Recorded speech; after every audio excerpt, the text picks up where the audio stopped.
Hello, welcome back to Hunter Tuned. Today I'm messing with a Honda Del Sol. So I recently got this Honda Del Sol dropped off to me for a tune because the guy said that he had some leaking fuel injectors and then he fixed the leak and the tune changed. So the guy that tuned it previously, the injectors must have been leaking when it was previously tuned, and then he fixed the injectors and now it's like really rich cruising around. But this setup is awesome, guys. This is a super well-built single cam, clean Del Sol chassis, nice wheels. It's just a great looking car. Oh, under the hood we got a D16Z6 with a built bottom end. And when I say built, it is built. It's got sleeves, Y-scope pistons, eagle rods, and then the head has SuperTech valve springs retainers and a Blocks Stage 2 camshaft, from what I'm told. When he dropped the car off, he kind of just said, hey man, can you clean the tune-up that's on it? I said, sure thing, buddy. And this is the turbo setup that's on it as well. This is just a ram horn manifold with a Garrett, looks like a GTX 3582 or 3076, I'm not exactly sure. It does look a little bit smaller than the ones me and Michael have. So it might be a 3076, but I'm not sure. Wasn't really told a whole lot about the setup when he dropped it off, just that I needed to tune it. So has a Skunk 2 Pro Series intake manifold as well. And yeah, other than that, it looks like a pretty solid setup, guys. Passport mounts. He's got a little bit of a wire tuck going on. It looks like he's got the battery relocated, the fuse box relocated. It has a custom exhaust up pipe, and then it also has an up pipe off the wastegate there. As for the inside of the car, we have some goodies as well. It's got a K-Tune shifter. It's got a nice steering wheel there. I don't even know what brand it is. Personal, whatever that is.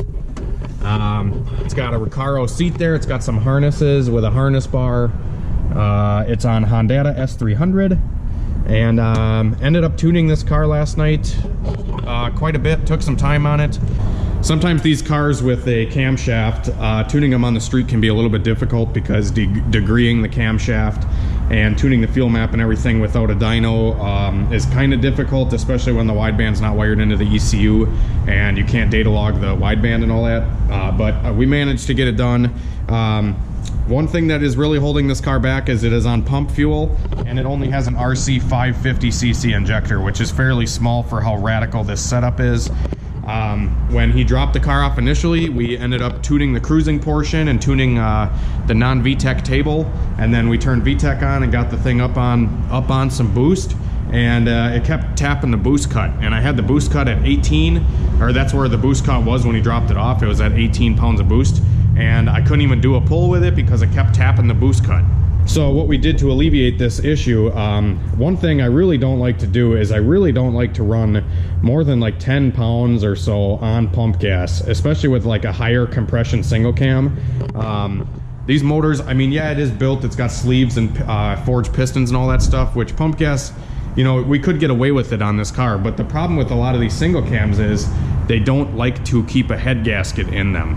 E85 definitely cuts down on the detonation portion of tuning, and with pump gas, you know, it's really kind of junk. I hate pump fuel, but like I said, we're kind of limited to the you know, injectors that are in it, so we can't just switch it to E85. I did offer him a set of my decap fuel injectors because we could just put a couple of my injectors in here that I sell on my website, huntertune.com. We could throw some of those in here and be good for about 400 wheel on E85, but he said he didn't have the funds for it right now, and he just wanted to tune it, you know, on pump gas with these injectors for now. So anyways, what we did to alleviate the problem, like I said, I don't like running over like 10 to 15 pounds on pump gas. I'm letting this one slide a little bit because it is a forged bottom end from what I'm told. I didn't build this motor, nor did I put anything together. I'm just tuning it. But he said that you know, everything was built and whatever, so I'm letting it slide, like I said. So what I did is I actually checked over the wastegate and everything like that, and it's just wired, plumbed straight into the wastegate right off of the turbo there, so no boost controller was involved at all, and it was tapping the boost cut at 18 pounds, and I said, okay, this is too much boost, especially for pump gas. let's check out this wastegate. And it had 2 springs in the wastegate, so we removed one of the springs, and we got the boost leveled off right around the 13 pounds of boost, 13 to 14. Yeah, so we'll start this thing up, show you guys around it a little more, and pick up from there.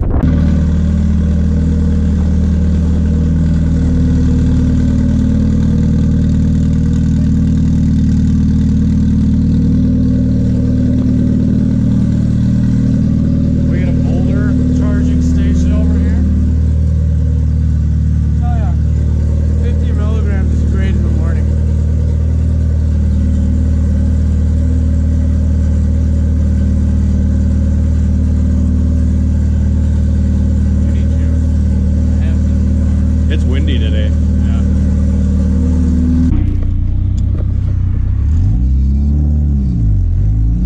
So we got this thing tuned up pretty good. It runs really smooth. We'll do a quick little pull.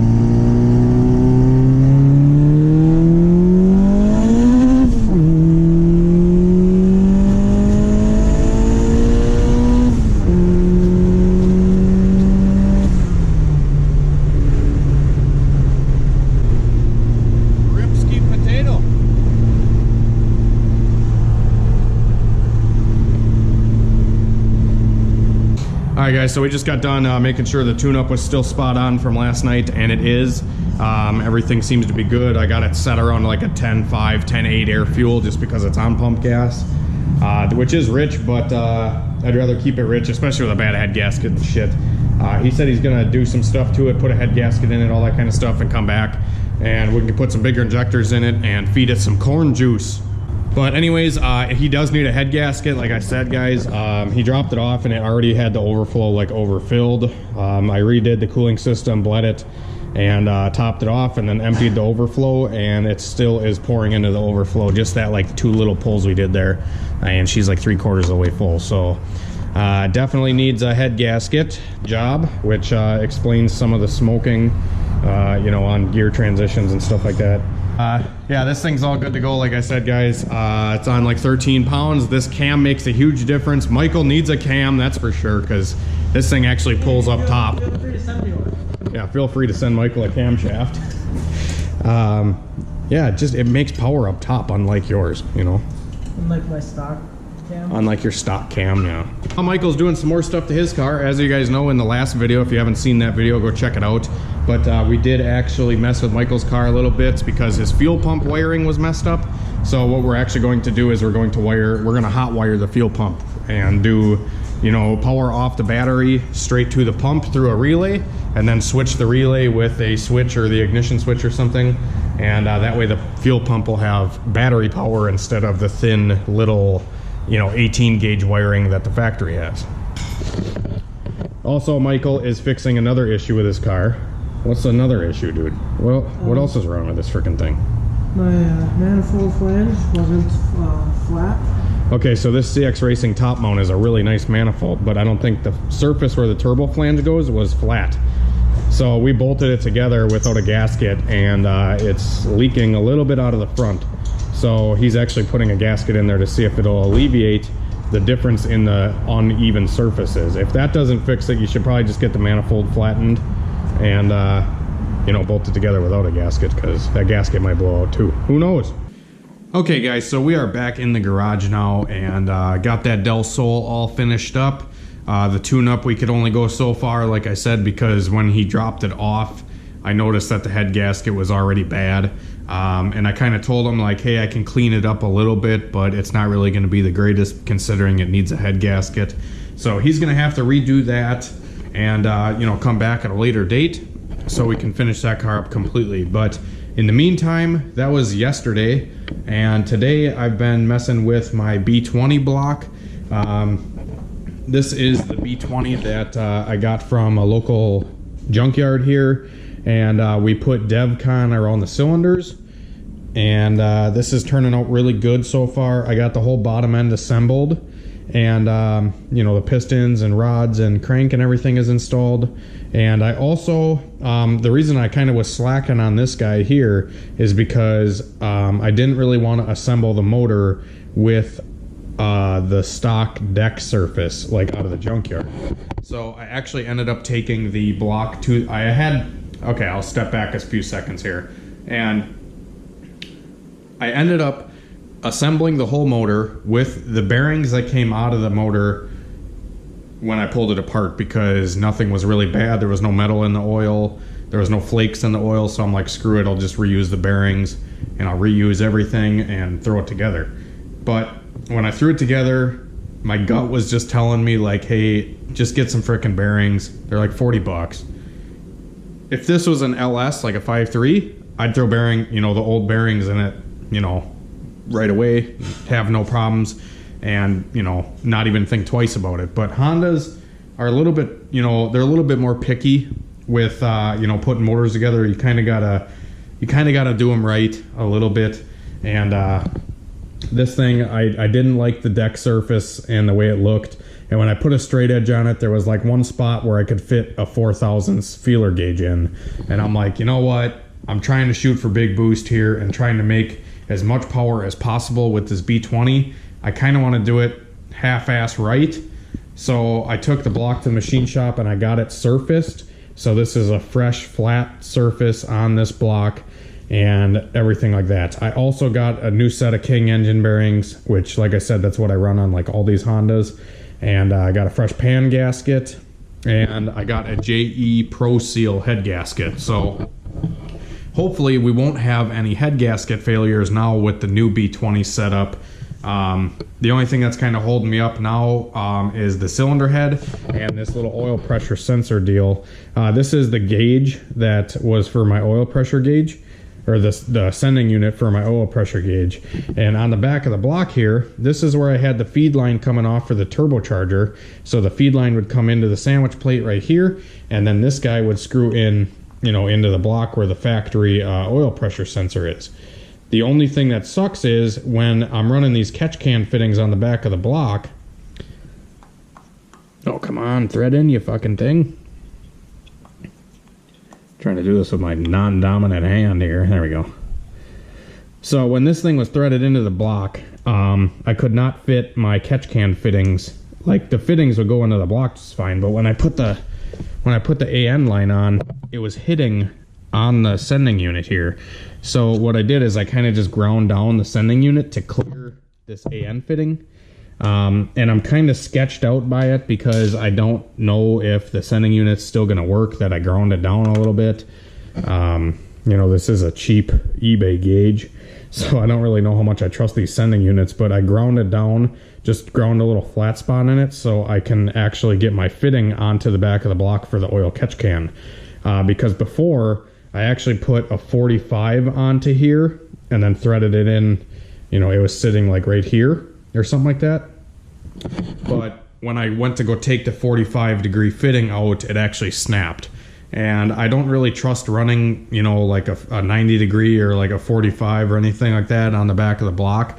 I've had bad experiences in the past with, snapping them off, or they would break when you're, torquing real hard on the motor and shit like that. And then you lose all your freaking oil, which would suck. So I'm going to try to see if... I did like a little vape test with this thing. I just kind of blew into it. And nothing's leaking from my, from my eyes. I can't really see anything wrong. And I also blew into it with the shop compressed air. And nothing seems to be leaking. But I just hope that it still works. I don't know. We'll see. But everything else is assembled on this bad boy, and everything's looking good. I'm really hoping that this thing's going to hold together. I really don't want to crack another sleeve, and I really just want this thing to last on like 22 pounds. Like, honestly, I'd like to make 25 pounds of boost if I can. We're just going to keep trying. If I crack another sleeve, honestly, I feel like I'm probably just going to call it quits with the B20. I don't know. We'll see. I'd really like to make one work, though, so I'm hoping that I can. Unfortunately, I'm not really in a rush with my B20 for my car because I have more customer work coming, and I've been super busy with, like, doing injector stuff, and I got to chip a couple ECUs for a couple guys, and I've been trying to make some side cash too. I actually just bought this Yamaha V-Star here. This is it's a 650. I don't know if you guys are into bikes at all, but I personally love motorcycles, and last year, maybe last year or the year before, I literally made a living on just flipping motorcycles. I would buy a bike, something like this, or you know, maybe a sport bike or an enduro or anything like that, and I would buy it for like a super cheap price and then try to sell it. So, and that's kind of how I made a living the last year, you know, last year or the year before. I don't remember exactly when it was, but I love motorcycles too, guys. I know it's totally like not even on the channel, but I do love bikes for sure. If you guys want to see more bike stuff, let me know. If you guys want to see like how to flip a car or how to flip a motorcycle or whatever to make a couple bucks on the side, I may be doing some videos on that stuff too, but we just got so much stuff coming up, guys. Michael ended up buying a cam for his car, so we're going to be doing that. I have to assemble Christian's motor. All of his parts are going to be here tomorrow, so we're going to get Christian's motor back together for his car. And we also found a huge boost leak on the Mustang. The intake sensor that we JB welded into the intercooler pipe was actually leaking really bad. So we ended up, I'm going to have to get a new intake sensor because the one that was JB welded into the pipe actually had a hole in it, and it was just pissing air right out. And then there was a coupler on the throttle body to the intercooler pipe that was leaking really bad. So I had some big boost leaks. Like the gauge wouldn't even register 1 pound of boost. It was leaking so bad. Another thing here too is this is the cylinder head that was off my B20V, and everything is good on the cylinder head besides I had like 2 or 3 stripped out exhaust bolts, and this thing was just pouring exhaust out like everywhere, just leaking exhaust all over the place. And I have a broken stud right here that I'm trying to remove, and I cannot get this thing out to save my life, guys, because this is actually, I'm not gonna lie, this is a cross-threaded standard bolt that is in the cylinder head, and it's totally being a bitch to come out. I just like, we were in a rush one night and I'm like, fuck it, I'm just gonna impact a standard bolt in there, and I went to remove it and the frickin' head of the bolt snapped off. So we're trying to get that out. It's being a pain in the ass, and then I gotta retap or helicoil a couple of these other holes because like I said, they're leaking really bad. So I gotta do this, and then I don't even know if I want to throw it back in the car until I get my transmission and go through that too, because as you know, this car only went 11.2 because the transmission was like, I couldn't shift the damn thing to save my life. And ever since I changed that 6-puck clutch, you know, the gear transitions are becoming a little bit harder. So I want to go through the transmission, maybe replace some parts in the transmission too, to see if I can, you know, get the thing to shift a little better. But I don't know. I'm probably going to quit ranting now because this video is probably going to be really long. I don't know, you guys like half-hour long videos? I'll just do half-hour long videos, but the whole daily upload thing's been really hard for me to do lately because, like I said, I've just been super freaking busy, which is awesome. I love it. And the amount of support on the website and shit, guys, is crazy. If you guys haven't picked up a Hunter Tune shirt too, be sure to pick one up. I might actually lower the price on them. I don't know if $25 shipped is too much for a t-shirt, but I think I've only gotten 1 order on the t-shirts, which I've sold literally like 100 stickers. I've sold a shitload of injectors, like probably 50 sets of injectors, but then I go to put t-shirts on and I sell 1, and I'm like, what the fuck? It's just weird. But anyways, thank you for watching this video, guys. Be sure to stay tuned, and we'll try to keep you updated as much as possible with all this shenanigans going on. I'd like to get the truck boosted here pretty soon too, because that thing is awesome. I love that fucking truck. I don't know why, I just do. But anyways, thanks for watching. Hit the like button, subscribe, comment, do all the happy jizz jazz. Happy jizz jazz. And we will see you tomorrow for another video. Have a great night.